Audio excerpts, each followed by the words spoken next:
What if one forgotten Bible verse could delete sexual thoughts from your mind permanently? 99% of Christians miss its power. Stick around, I'm revealing the early church's secret. In the quiet chambers of Scripture lies a divine blueprint for mental purity, hidden in plain sight within Philippians 4:8. This verse doesn't merely command us to think on whatever is true, whatever is noble, whatever is right, whatever is pure, whatever is lovely, whatever is admirable. It unveils a neurological truth that modern science is only now confirming. Your brain rewires itself through focused attention. Paul, inspired by the Holy Spirit, wasn't offering vague motivation. He described how neural pathways form, like highways etched deeper with every pass. Dwell on purity, and those roads to holiness strengthen. Indulge impurity, and the paths to lust widen. Yet most believers read these words and muster futile willpower, trapped on autopilot as unwanted sexual thoughts hijack their minds. The breakthrough comes when we grasp God's design for the brain. He created us with neuroplasticity, the capacity to forge new mental circuits and dismantle old ones. Every thought you entertain shapes your identity, as Proverbs 27:14 declares, "As a man thinks in his heart, so is he." Suppression fails because the brain abhors a vacuum. It refills with the familiar. Instead, Scripture provides a precise strategy, 3 biblical principles proven by ancient wisdom and validated by neuroscience. These aren't theories, they're weapons for spiritual warfare, ready to reset your mind in 30 days. The Joseph Principle: flee in the first 7 seconds. Our journey begins with Joseph in Genesis 39:12. When Potiphar's wife seized his garment, tempting him to sin, Joseph didn't debate or negotiate. He fled, running from the scene without hesitation. This wasn't cowardice, it was genius. Neuroscience echoes this. Intrusive sexual thoughts trigger a 7-second window before they solidify into neural pathways. Joseph's instinctive flight, millennia before brain scans, bought precious time. Running alone isn't victory, though. It merely pauses the assault. What follows determines transformation. The Daniel strategy: pre-program with pure images. Enter Daniel's resolve in Daniel 1:8. He purposed in his heart not to defile himself with the king's food, a Hebrew term implying pre-decision forged long before temptation struck. Daniel didn't wait for the battle. He prepared his mind daily with God's word, not just reading, but visualizing its truths. Most Christians falter here, attempting to erase lust without replacement.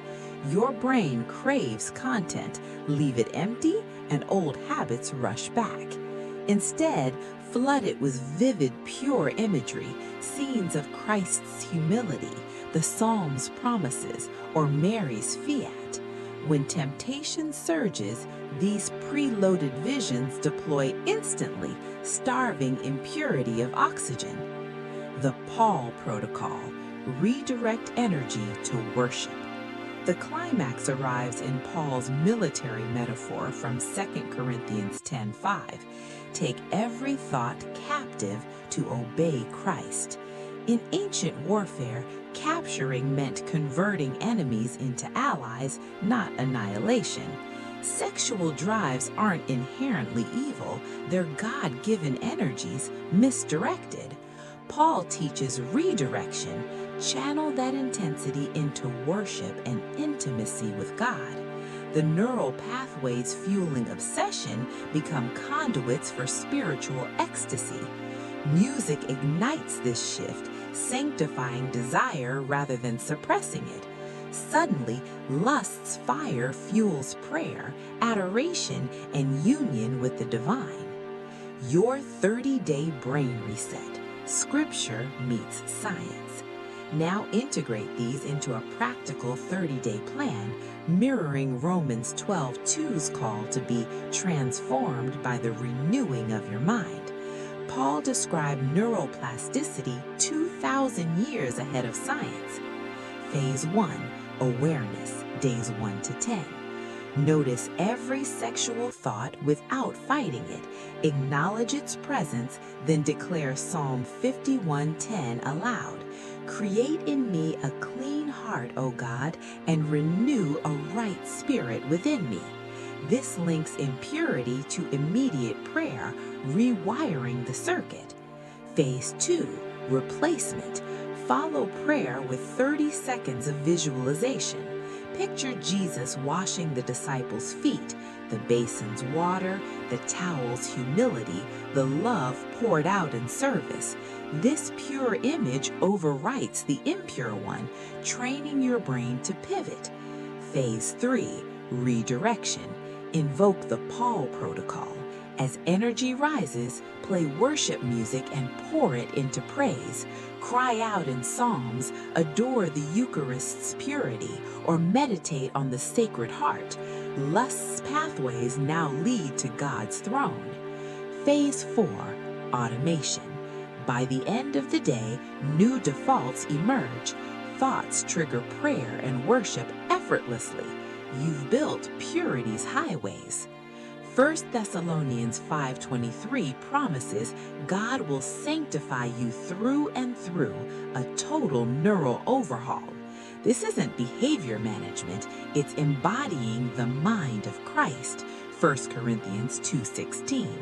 Consistency is key. Half-hearted efforts reinforce old ruts.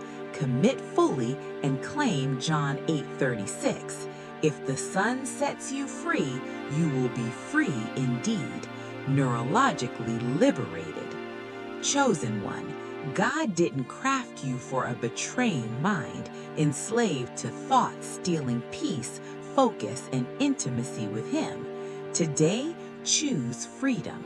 The Joseph Principle, Daniel Strategy, and Paul Protocol are your arsenal. Start now. Next temptation, voice Psalm 51:10 and envision Christ's servant love. Your brain isn't broken, it's redeemable. Follow this and peace awaits. Transformed your mind? Hit subscribe for more Christian guides to freedom. Share with a brother in Christ. Your pure thoughts begin now.